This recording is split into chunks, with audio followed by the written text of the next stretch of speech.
आज के इस वीडियो में हम बताने वाले हैं कक्षा 3 के विषय गणित अर्धवार्षिक मूल्यांकन 2024।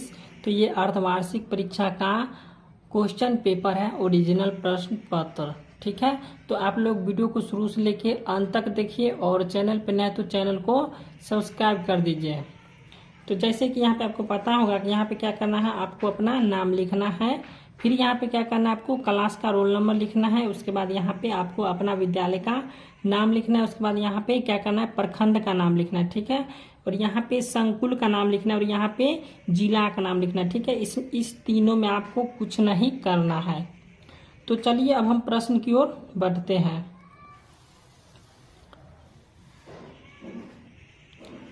तो जैसे कि यहाँ पे 1 नंबर प्रश्न है कि कोष्ठक से चुनकर खाली जगह को भरिए। तो यहाँ पे 1 का 1 में दिया हुआ है शंकु एक क्या होता है, द्विविमीय आकृति होती है। तो यहाँ पे हम क्या भर देंगे, द्विविमीय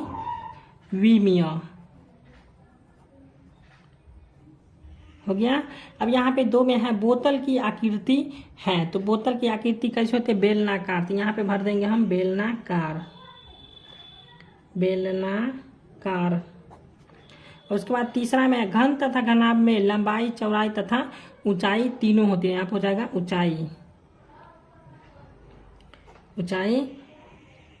उसके बाद चौथा प्रश्न है 12 लड्डू को 3 लोगों में बांटने पर हरेक को लड्डू मिलेगा। तो 12 को जब हम क्या करेंगे, 3 से भाग देंगे तो कितना आएगा, 4 आएगा। तो यहाँ पे भरा जाएगा 4। उसके बाद 5 में दिया हुआ है 3 पतंग प्लस इसके बाद यहाँ पे पतंग दिया हुआ, तो कितना पतंग जोड़ेंगे कि 8 हो जाएगा।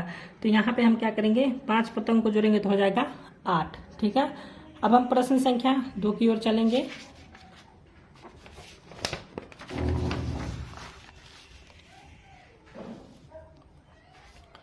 तो प्रश्न संख्या 2 है सही या गलत का निशान लगाइए। तो यहाँ पे 2 का 1 में दिया हुआ है कि वर्ग की भुजाओं की माप अलग अलग होती है। तो यहाँ पे आप खुद टिक मार लीजिएगा इसको। उसके बाद यहाँ पे दूसरा प्रश्न है कि 3 तीलियों के प्रयोग से एक त्रिभुज तिकोना बनाए जा सकती है। तो यहाँ पे सही हो जाएगा। उसके बाद यहाँ पे तीसरा प्रश्न है 1 सैकड़ा 0 दहाई और 1 इकाई बराबर 101 होता है। तो यहाँ पे सही हो जाएगा। उसके बाद चौथा प्रश्न है 25 में 15 जोड़ने पर 40 प्राप्त होता है। तो यहाँ पे सही हो जाएगा। उसके बाद 5वां प्रश्न है 45 या 49 इसमें से कौन बड़ा है। तो यहाँ पे हो जाएगा 45 और इधर है 54। ठीक है, तो इस दोनों में कौन बड़ा है, तो इसमें 54 बड़ा है। तो यहाँ पे हो जाएगा सही। ठीक है, अब प्रश्न संख्या 3 की ओर चलेंगे। तो यहाँ पे तीसरा प्रश्न देखिए, कॉलम ए को क्या करना है, कॉलम बी से मिलान लिखिए। ठीक है, तो यहाँ पे क्या करना है, आपको मिलान करना है। तो जैसे यहाँ पे 1 में दिया हुआ है 7 गुने 8, तो यहाँ पे कितना हो जाएगा, 7 को जब हम 8 में पढ़ेंगे तो हो जाएगा 56। उसके बाद दूसरा प्रश्न है 210, तो यहाँ पे लिखा हुआ है 210।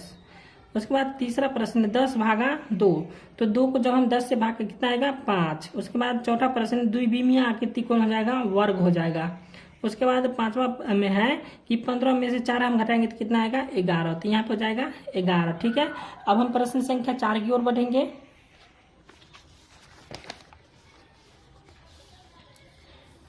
तो यहाँ पे 4 नंबर प्रश्न दिया हुआ 4 का 1 में कि निम्नलिखित संख्याओं को बढ़ते क्रम में लिखिए।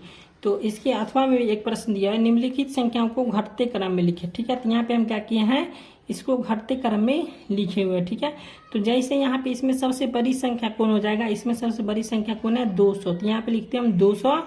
उसके बाद 200 से फिर इससे छोटी संख्या खोलना है तो हो जाएगा 198। उसके बाद हो जाएगा 156। उसके बाद हो जाएगा 147। उसके बाद हो जाएगा 108।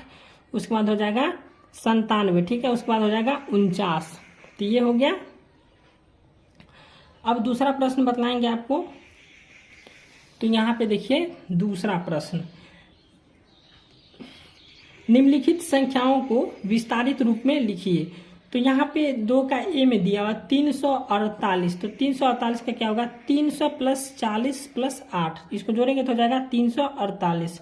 उसके बाद बी में है 840, तो यहाँ पर हो जाएगा 800 प्लस 40 प्लस 0, तो हो जाएगा 840।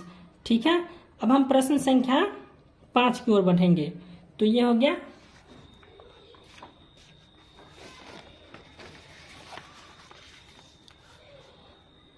अब प्रश्न संख्या 5 है, हल करें। तो यहाँ पे पहला प्रश्न दिया हुआ कि 500 में से 50 घटाइए, फिर प्राप्त संख्या में 50 घटाइए, ठीक है। और इसी प्रकार घटाते हुए 8 संख्या लिखिए। उसके बाद अथवा में दिया हुआ था कि एक बस में 4 पहिया है, तो 8 बस में कितने पहिए होंगे। तो यहाँ पे देख लीजिए, एक बस में कितना पहिया, 4, और 8 बस में कितने पहिए हो जाएंगे। तो यहाँ पे 4 को गुना कर देंगे 8 से, तो हो जाएगा 32 पहिए, इसका आंसर हो जाएगा।